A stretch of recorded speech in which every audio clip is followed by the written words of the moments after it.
Bonjour tout le monde et bienvenue à l'émission Comme un phare. Aujourd'hui, à l'émission, Alexandre Courtemanche est rendu au Salon des organismes communautaires qui se tenait à Maria récemment. Il a fait des belles rencontres avec les intervenants, des intervenantes des groupes communautaires qui soutiennent évidemment des proches aidants, des aînés ici même dans la baie des Chaleurs. En deuxième segment de l'émission, j'aurai le plaisir de m'entretenir avec Louise Dupuis, qui est intervenante à la Société Alzheimer Gaspésie-les-Îles, et nous parlerons d'abus et de négligence envers les aînés. Puis il sera aussi question de la marche pour l'Alzheimer qui se tiendra demain partout à travers le Québec, mais aussi en Gaspésie aux îles. Et un peu plus tard, je recevrai Karen Larocque, qui est notre chroniqueuse habituelle ici même à l'émission Comme un phare. Karen nous expliquera le déni vécu par certaines personnes, parfois nous-mêmes qui pouvons être dans le déni, parfois c'est des gens de notre entourage. Donc ça va être, je pense, une émission chargée d'informations. Mon nom est Régis Audette, je suis directeur général du Centre d'action bénévole Saint-Alphonse-Nouvelle et je vous souhaite une bonne émission. Ta confiance est ma lumière, mon appui sur la terre, mon guide, ton regard, comme un phare, ton aide, mon espoir, comme un phare, comme un phare.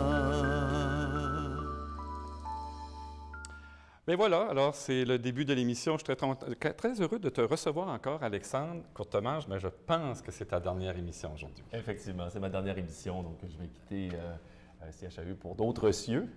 Donc, Tu t'en vas pas à mais je ne m'en vais pas à cieux. C'est ça, on partira pas d'histoire. Mais finalement, d'autres horizons au niveau de la télévision, j'imagine? Ah non, je m'en vais vers le côté de la radio. Oh, Donc, bravo! je pars pour Radio-Canada à Matane. Donc voilà, c'est ma dernière émission avec Comme un phare, malheureusement. Félicitations. Merci. Bonjour, Karen. Bonjour Régis. Karen, bienvenue. Je sais que tu es très, très occupée. Hier soir, tu donnais encore une conférence à Maria. Tu te promènes beaucoup à travers la Gaspésie, très sollicité. Alors, on va tantôt discuter d'un sujet fort intéressant qui est le déni chez les personnes. Et je reçois aussi, bonjour, Louise Dupuis. Bonjour. Louise, tu es intervenante à la Société Alzheimer Gaspésie-les-Îles. Tout à l'heure, on a un sujet très important aussi on parlera de négligence, Oui. les abus chez les aînés. Moi, j'aurais 3 bonnes nouvelles à vous annoncer. Alors, la première, vous savez que c'était Marie-Pierre Cyr qui co-animait, c'est-à-dire l'émission avec moi. Toujours à la fin de chaque émission, on parlait des événements. Marie-Pierre était la directrice générale de l'Appui Gaspésie-les-Îles, mais hier, j'ai appris que l'Appui a embauché une nouvelle direction générale et j'ai le plaisir d'annoncer à la population, j'ai la permission. J'ai parlé hier avec Angéline Godin, qui est la présidente du conseil d'administration. Donc, c'est Gaétane Mauger de votre territoire, Karen, je pense qu'il est très connu et reconnu dans votre milieu. Absolument. Gaétane a été pendant des années, en fait, à la CRE de Gym de la Gaspésie. On la connaît nous-mêmes dans les centres d'action bénévole.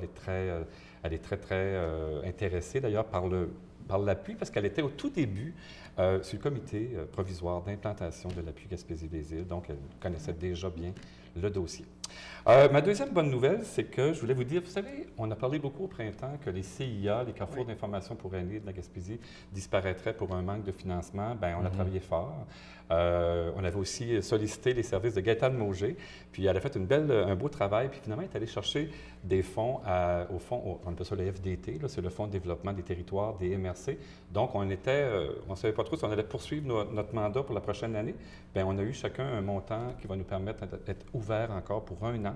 Donc, je le dis à toute la population, les centres d'action bénévole sont là avec les carrefours d'information pour aînés. Donc, tout le monde peut nous appeler pour poursuivre les services, pour renseigner les aînés sur les services gouvernementaux ou tout autre service pouvant être pertinent. Bonne nouvelle, ça. C'est une bonne nouvelle. Alors, je t'annonce une nouvelle. Pour un journaliste, ça va être très intéressant. Oui, tout à fait. Alexandre, tu t'es rendu, on va commencer avec toi, tu Oui. t'es rendu au Salon des groupes communautaires qui se tenait à Maria il y a déjà 3 semaines, je crois. En tout cas, c'était 3 semaines, c'est ça. fin avril. Voilà.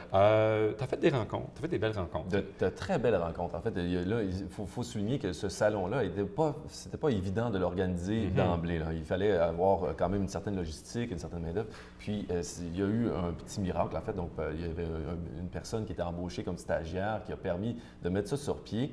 Et c'est une occasion rare, en fait, pour pouvoir présenter ces organismes-là communautaires au public, mais aussi que les organismes communautaires puissent communiquer entre eux. Voilà, c'est ça, parce qu'il y a beaucoup d'échanges d'informations. Justement, j'y étais moi-même pour être là pour... en fait, le Centre d'action bénévole était représenté, puis le Centre d'action bénévole de Passepébiac, puis plein d'organismes communautaires. On devait être en fait une vingtaine de groupes communautaires une vingtaine, c'est ça. de la MRC Avignon et Bonaventure. Donc, on va écouter ensemble ton reportage, Alexandre. Alors, voici donc le reportage d'Alexandre Courtemanche.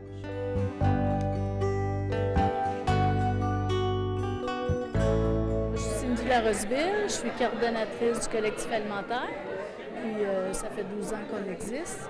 Notre organisme, on fait de l'aide alimentaire. Notre territoire, c'est Port-Daniel, Saint-Siméon. On fait aussi des autres activités cuisine collective. On a des jardins collectifs aussi, communautaires. On a différents ateliers culinaires. C'est vraiment varié, là. On peut avoir des ateliers sur le budget ou l'accompagnement des références.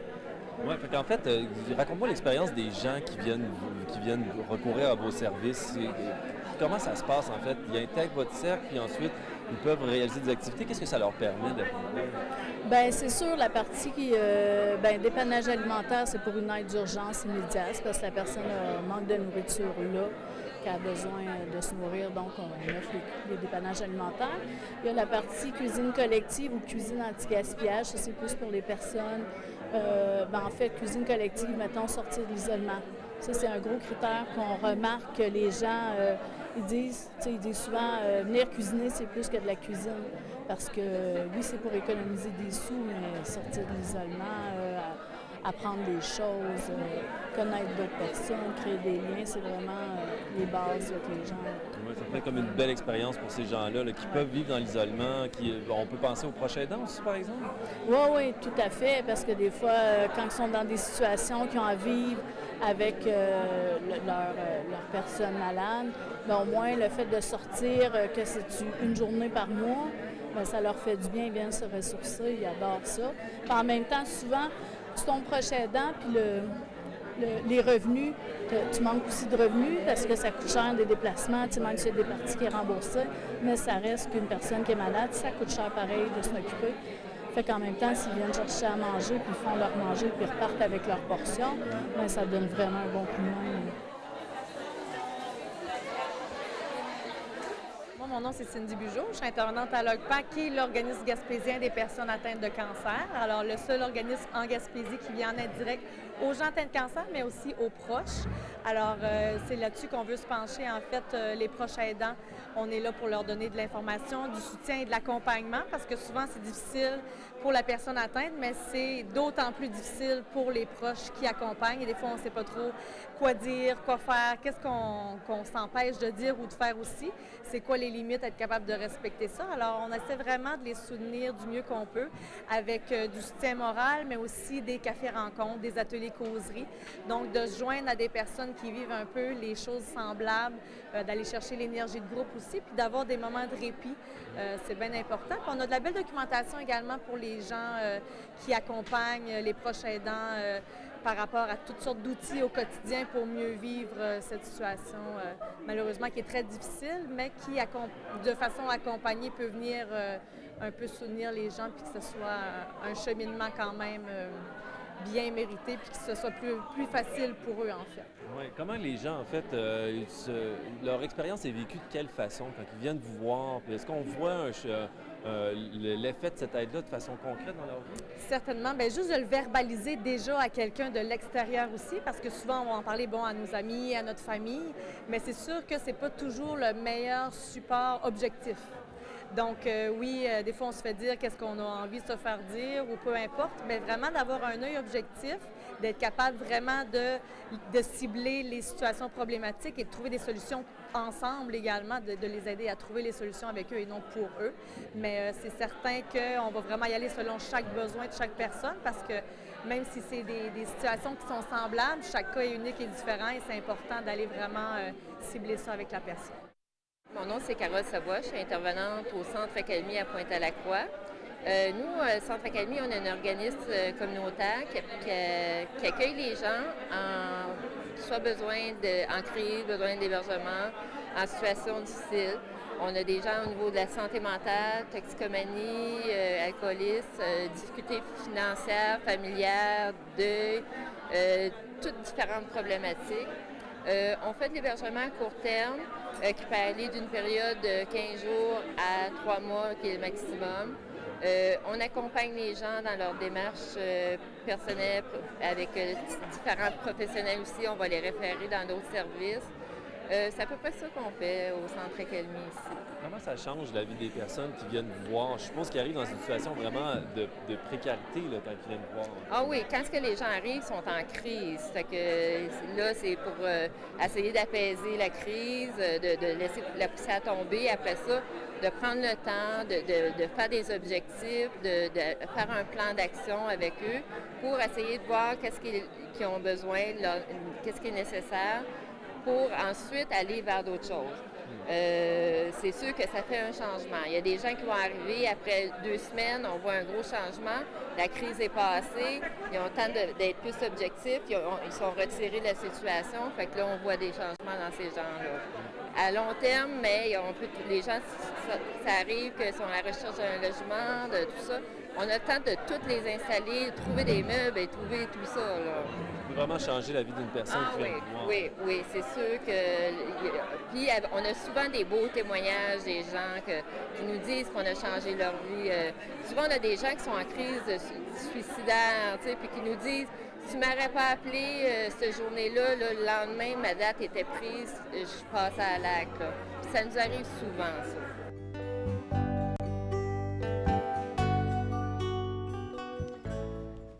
Donc, c'est toujours comme impressionnant, en fait, de voir réunis sous un même toit autant de groupes communautaires, puis de voir toute la pertinence des missions de chacun de ces organismes-là. Oui. Donc, ça a été une belle découverte pour toi aussi, Absolument, Alexandre. absolument. Puis on peut voir justement, là, en les voyant tous réunis sous le même toit, comme tu le dis, on peut voir tous les artisans puis les personnes qui tiennent ça à bout de bras, parce qu'il faut dire que plusieurs organismes communautaires doivent se battre justement pour du financement chaque année, année après année. Tout à fait. Le Centre Accalmie qu'on voyait en fin d'émission, bien, celui-là, effectivement, a toujours eu des difficultés financières. Il a été en fait sauvé l'année dernière par un don anonyme, mais cette année, c'est encore incertain. Puis on peut voir toute l'importance de la mission de ces organismes. Les groupes. Puis ce qui est le fun, ce qui est intéressant de savoir, c'est que ces groupes communautaires-là, entre autres, apportent un support très intéressant au niveau des proches aidants dans le milieu. Parce que, je vais prendre juste un exemple, là. Oui. Mettons un centre d'action bénévole qui va livrer des repas chez des personnes âgées, mais ça vient comme donner un certain répit aux familles qui ont cette journée-là, pas besoin nécessairement d'aller cuisiner ou d'accompagner chez le médecin, etc. Donc, c'est vraiment du soutien qu'on le fait indirectement, sans trop savoir qu'on fait ça dans le but d'aider les proches aidants, mais ça se fait quand même. Ouais, Alexandre, je veux juste te dire merci. Ça a été vraiment un plaisir de travailler avec toi à l'émission Comme un phare. Merci beaucoup. Puis je vais souhaiter, en fait, une belle carrière, on le dit, là, à Radio-Canada, à la radio. Donc, on va t'écouter quand le matin? Oui, c'est le matin. Le matin à l'émission de Bon Pied Bonheur. Bon Pied Bonheur. Donc, Voilà. tu vas être très, très tôt au poste. Oui, je vais être de bonne heure. Ça va changer un peu. Merci mon beaucoup. rythme de- Alors, bonne chance, Alexandre. On revient, Merci. Karen et Louis, juste après la pause. On se là dans quelques secondes. Si vous prenez soin d'un aîné, vous êtes un proche aidant et c'est normal d'avoir besoin d'aide. Appuyez-vous sur nous pour de l'information et du soutien et nous vous dirigerons vers les bonnes ressources près de chez vous. Utilisez la ligne aidant en composant le 1-855-8